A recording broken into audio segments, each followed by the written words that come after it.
Écoutez, c'est un fléau, on en a parlé lors des ateliers, qui concerne absolument tous les pays et en particulier le continent africain.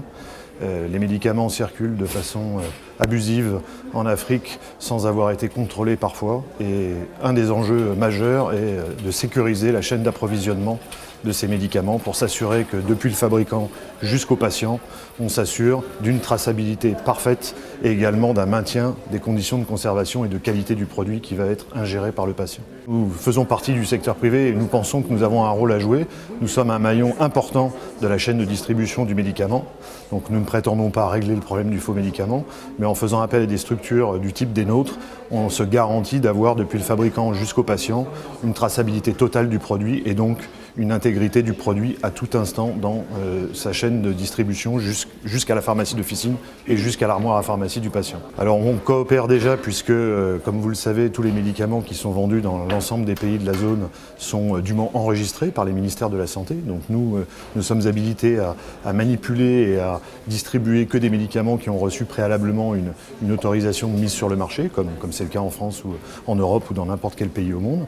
La coopération, elle doit se faire sur une bonne communication entre les services de santé, donc les ministères de tutelle, et les acteurs privés, grossistes, pharmaciens, tous ceux qui contribuent à la distribution du médicament.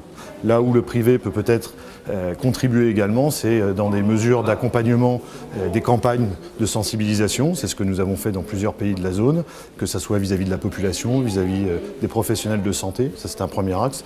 Le deuxième axe pourrait être également de voir comment on peut aider les ministères de santé des pays dans lesquels nous opérons à se doter d'équipements je dirais plus sophistiqués pour se garantir au moment de l'autorisation de mise sur le marché de la qualité, non pas mais sur standard des produits.